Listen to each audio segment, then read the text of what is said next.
Tudo bem? Vamos fugir hoje um pouquinho da matemática? De vez em quando é bom a gente fugir, até mesmo para variar um pouco, né? O repertório. De maneira que eu vou começar esse vídeo fazendo uma pergunta para você, né? Provocando aí uma reflexão em você. Eu gostaria que você me desse aí sua opinião depois do vídeo. Esquecer o passado é, na sua opinião, uma questão de puro, simples, mau funcionamento do cérebro, ou pode, né, em decorrência dos fatos, ser uma questão de conveniência.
Hoje nós estamos vendo os sírios sofrendo, né, na travessia pela Europa para atingir a Alemanha, né?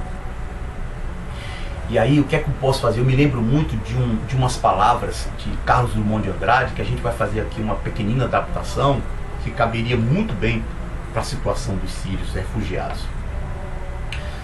Em um dos poemas dele diz o seguinte, Carlos Drummond de Andrade, ele fala o seguinte: no meio do caminho havia uma pedra. Havia uma pedra no meio do caminho.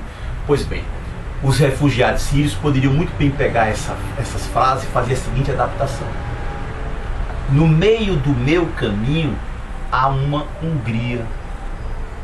Há uma Hungria no meio do meu caminho.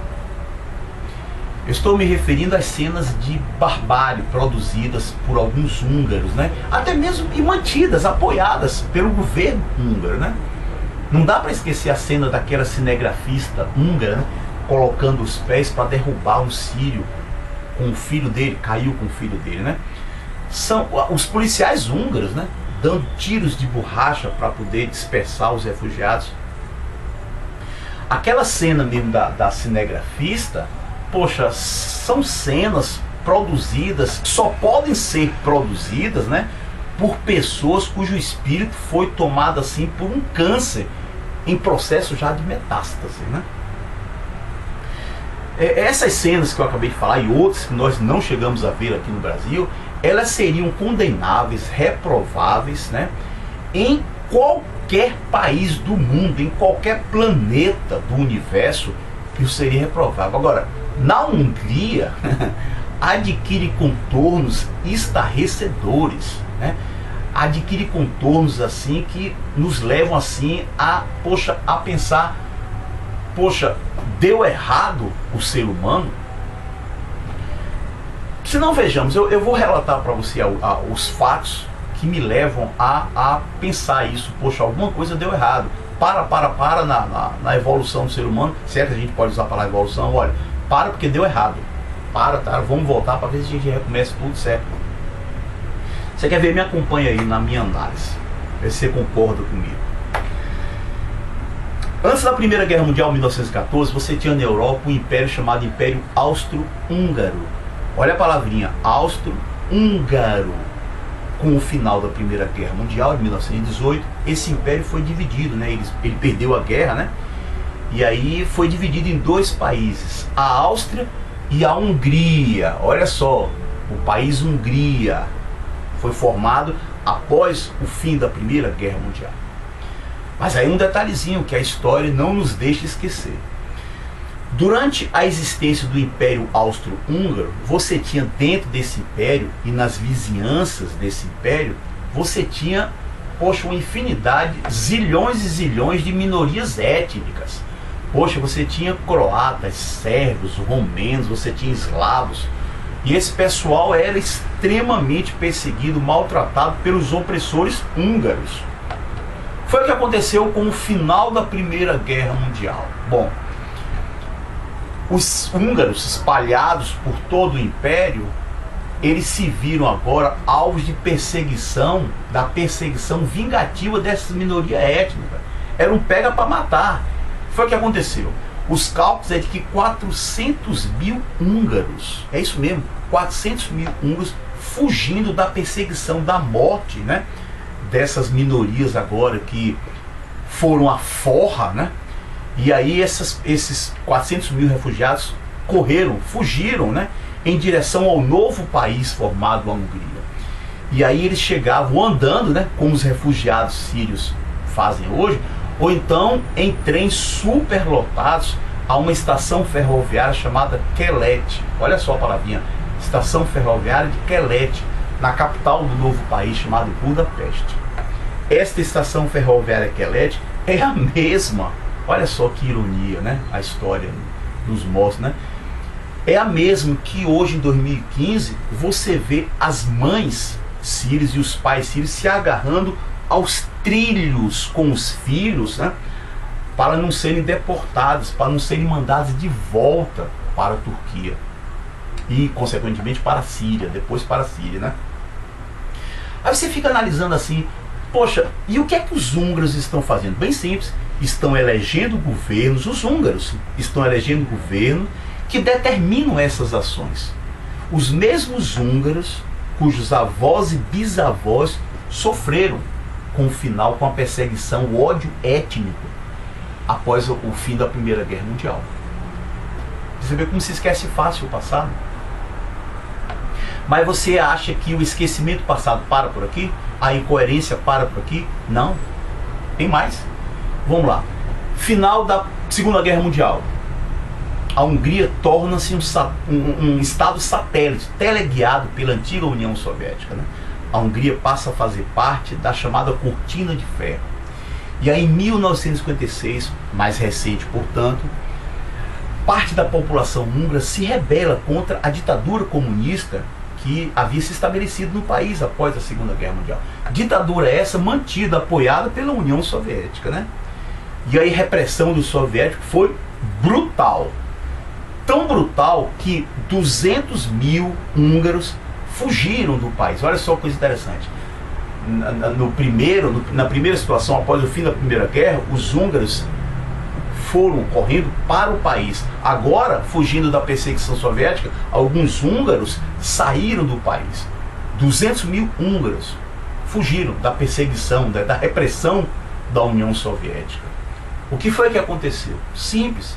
Em menos de 3 meses, esses 200 mil refugiados húngaros foram acolhidos por países vizinhos. Aí você fica assim pensando, poxa, interessante, as pessoas esquecem rápido do passado. E quando eu falo em 1956, bem mais recente, né, que 1918, final da Primeira Guerra, você então deve ter pessoas que viraram refugiados em 1956, né? Tiveram que andar pela Europa para fugir da repressão soviética, pessoas que ainda estão vivas e que estão apoiando hoje, as atitudes, as ações do governo húngaro. Poxa, como se esquece fácil o passado, né?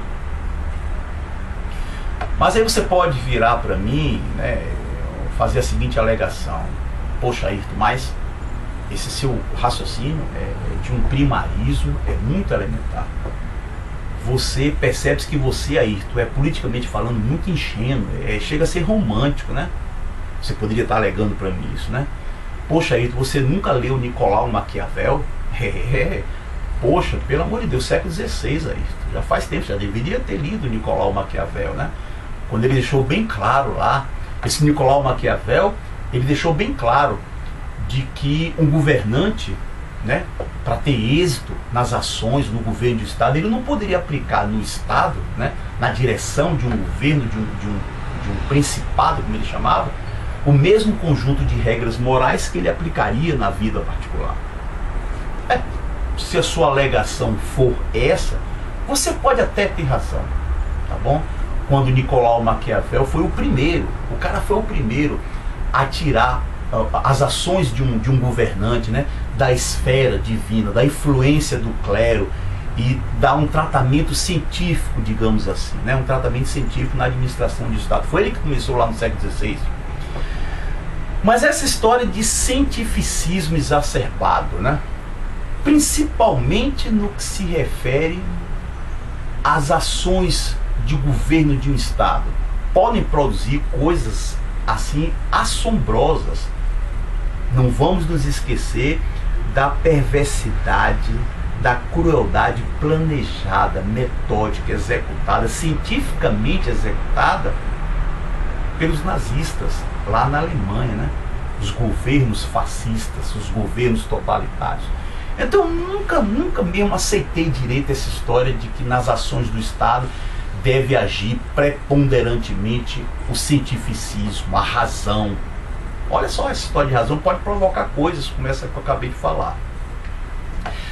Mas deixando de lado, né, o fato de eu ser ingenuamente político, né, deixando de lado a minha ingenuidade, a minha incipiência no trato da política, deixando de lado os valores morais, a pergunta que a gente pode fazer aqui agora é a seguinte, vamos lá.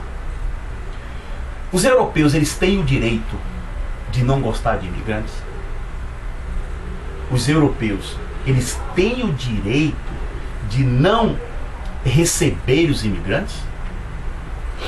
Bom, na minha opinião, eles até têm o direito de não gostar de imigrantes. Ao contrário do que essa praga da atualidade chamada pessoas politicamente corretas, que dizem que você é obrigado a amar, todo mundo é obrigado a amar todo mundo. Eu não penso dessa maneira. O que você é obrigado é respeitar. Todo mundo é obrigado a respeitar todo mundo. Daí amar todo mundo, gostar, e vai uma diferença muito grande. Os europeus, eles têm até o direito de não gostar de imigrantes. Eles têm até o direito de não querer receber imigrantes, na minha opinião. Mas a pergunta não é essa. A pergunta é uma outra que se deve fazer. Podem os europeus se dar ao luxo de não receber os imigrantes? Por questões meramente de ordem econômica? Essa é a pergunta. Mas aí a gente deixa para responder, ou pelo menos discutir essa pergunta no próximo vídeo.